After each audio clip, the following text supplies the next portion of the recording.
आया,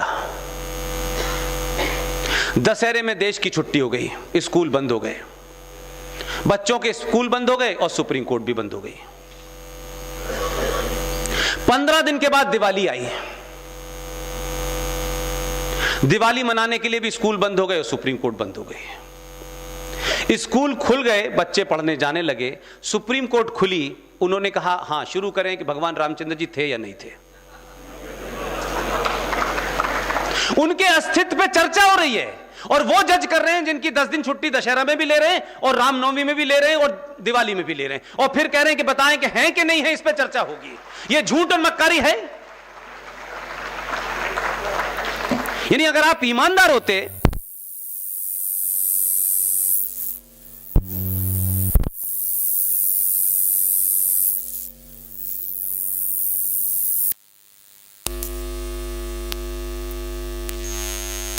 इसलिए ऐसा हुआ कि संविधान में बहुत कुछ गड़बड़ है जो आपको बताया नहीं जाता। सेलेक्टिव बताने की कोशिश की जाती है। जरा सी बात पे संविधान का रेफरेंस दिया जाता है। उसी संविधान में यूनिफॉर्म सिविल कोड आरएसएस लेके आई थी क्या? अगर संविधान में है तो उसको लागू करिए। यह दुनिया का पहला ऐसा देश है जहां मेजॉरिटी हाथ जोड़ के यह कह रही है कि हमें समान नागरिक अधिकार चाहिए, और वेस्टेड इंटरेस्ट में माइनॉरिटी इतनी स्ट्रांग है वो कहती है नहीं हमें नहीं चाहिए। तो संविधान को भी आप नहीं मानेंगे, सुप्रीम कोर्ट को भी नहीं मानेंगे, कानून को भी नहीं मानेंगे और कहेंगे बच्चे तो अल्लाह की देन है।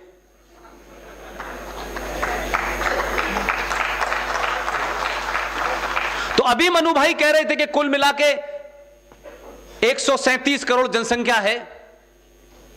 अगर मनु भाई की बात थोड़ी देर के लिए सच भी मान लें, जो कि सच है,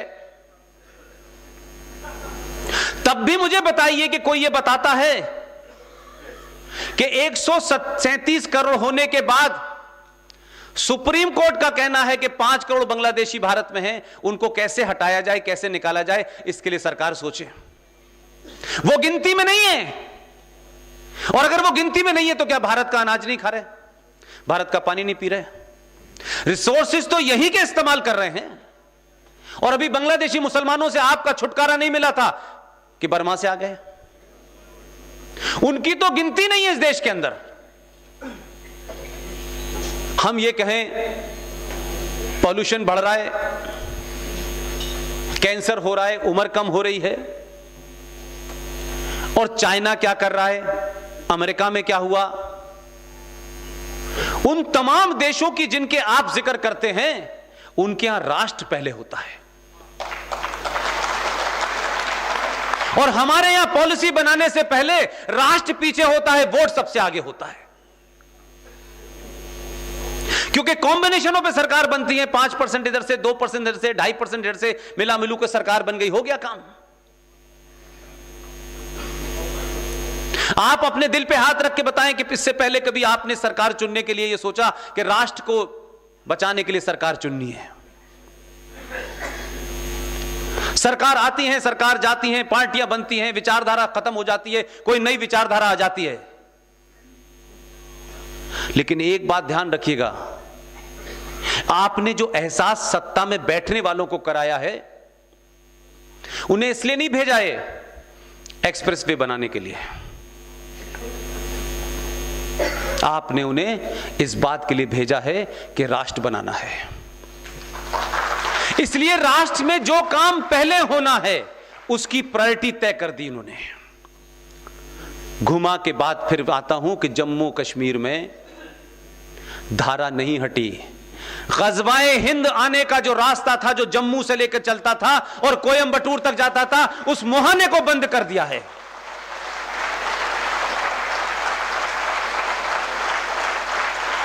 जिनकी ख्वाहिश थी दारुल हरब से दारुल इस्लाम बनाने की, उनकी ख्वाहिश को हमेशा के लिए समाप्त कर दिया है। ऐसा नहीं हो सकता। यह अजीब इस देश का निजाम है। कश्मीर से जब चलते हैं और दिल्ली के अंदर एंटर करते हैं तो सेकुलरिज्म चाहिए, और यहां से जब श्रीनगर चाहते हैं तो निजाम मुस्तफा चाहिए। यह पाखंड नहीं चलने वाला है। लिहाजा जम्मू कश्मीर के संविधान के एक बड़ा पाप जो दुनिया में कहीं नहीं हुआ, मैं उस पर बहुत चर्चा इसलिए नहीं करना चाहता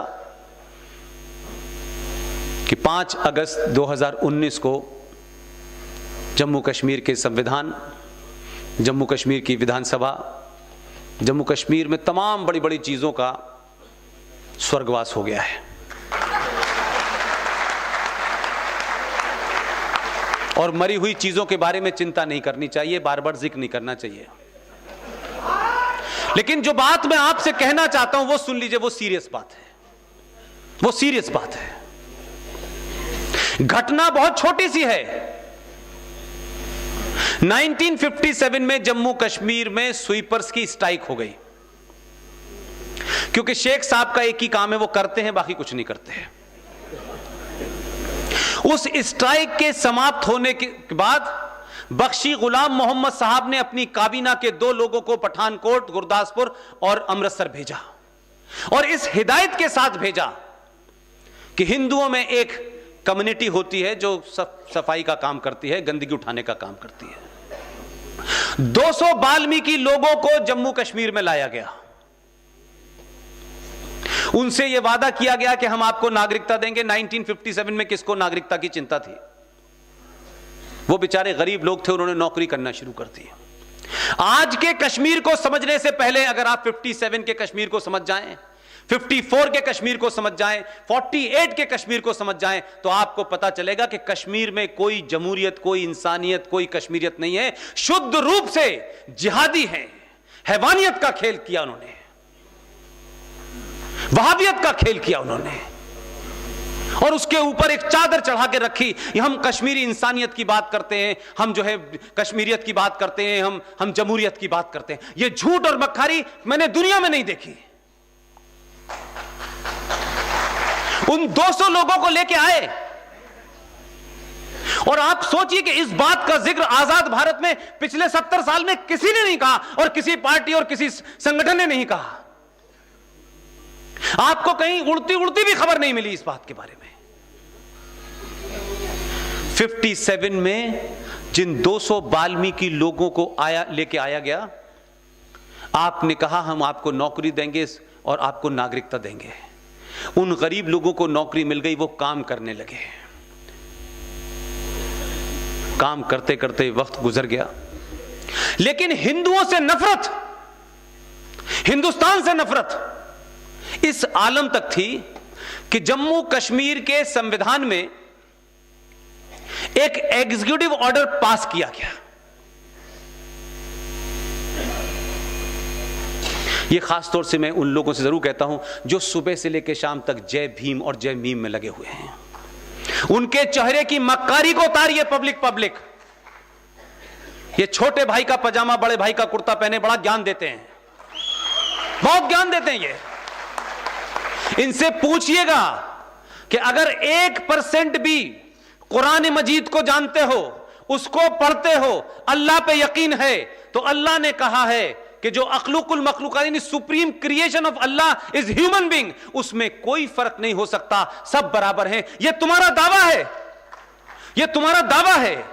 लेकिन भारत के एक हिस्से पे जहां 71% मुसलमान हैं, जहां उनका संविधान अलग है, विधानसभा की लाइफ 6 साल है, जहां चीफ मिनिस्टर नहीं होता था, जहां वजीर आजम होता था, उस जगह के लोगों ने क्या किया है पता है आपको?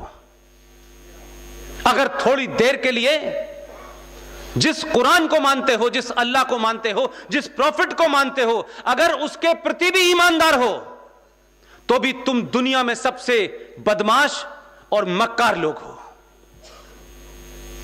उस एग्जीक्यूटिव ऑर्डर में यह पास करके गए कि ये 200 लोग यहां रहेंगे, यहां रहें, पढ़ाई करें। इनकी जनरेशन की जनरेशन अगले 100 साल तक भी जितनी जनरेशन आएंगी, ये डॉक्टर बने, इंजीनियर बने, लेकिन जम्मू कश्मीर राज इनको भंगी की नौकरी देगा। यह शेम का मामला नहीं है।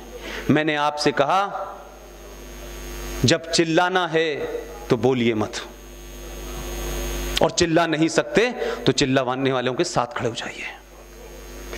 यह शेम का दौर निकल गया। यह अंग्रेजी का जुमला है जो शाम को सिप लगाते हुए कहते हैं 5 लोग मर गए, इज वेरी सॉरी, वेरी